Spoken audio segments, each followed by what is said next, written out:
大家好，歡迎收睇 Amundi 3 in 3，我係姚遠，東方匯理研究院嘅宏觀策略分析師。今日同大家傾下3個話題。第一，中東局勢有冇緩和？市場反應係咪合理？第二， AI 主題依然高歌猛進，投資者應該點部署？第三，聯儲局政策預期轉鷹，加息係咪箭在弦上？雖然美伊成功簽署諒解備忘錄，開啟咗60日談判，但因為雙方訴求仲係差好遠，而且缺乏信任，之後嘅談判都仲有唔少挑戰。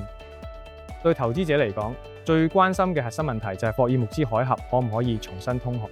如果得嘅話，咁能源危機就可以解除，美伊好大機會變成第二個俄烏，即係地緣衝突可能會持續，但未必會對經濟同市場有持續影響。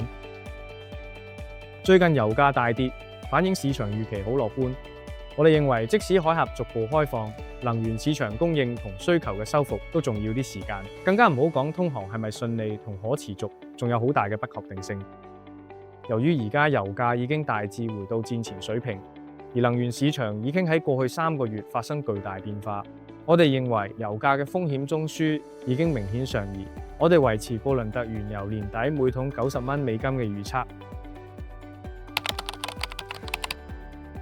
AI 作為呢個時代最大嘅顛覆性技術革命，佢對實體經濟同資本市場嘅影響係長遠同剛性嘅。但係呢個唔代表所有資產價格都可以一路升無停。無論係估值、市場集中度定一系列技術指標，我哋分析顯示 AI 相關資產都面對唔同程度嘅擠擁同超買現象。基本面方面 ，AI 個故事之所以可以延續，就係因為資本開支保持高速增長。但而家大型雲端廠商嘅自由現金流已經用晒。之後嘅投資會越嚟越依賴債務同股權融資，而最近天量 IPO 同大幅發債會稀釋市場流動性。如果再加埋聯儲局加息令融資成本提高，咁短期內市場要面對嘅調整壓力就唔可以睇小。所以長線投資嘅大趨勢冇變，不過短線交易嘅風險已經明顯上升。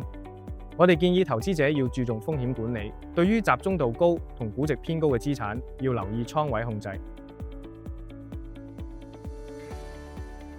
Kevin Warsh 作為聯儲局主席嘅首次亮相，引嚟市場鷹派反應。但其實唔係因為 Warsh 本身嘅言行，而係反映成個 FOMC 由鴿轉鷹嘅趨勢。6月點陣圖顯示，唔單止有接近一半官員支持今年內加息，而且支持加息多過一次嘅人都唔少。FOMC 轉鷹嘅速度咁快，幅度又咁大，正正就係短期利率大幅上升嘅核心原因。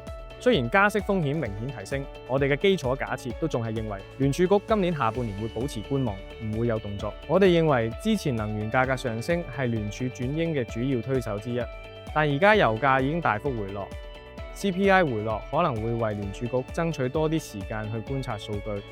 但係如果核心通脹同就業市場持續收緊，咁 Warsh 可能就會加快加息嘅節奏同步伐。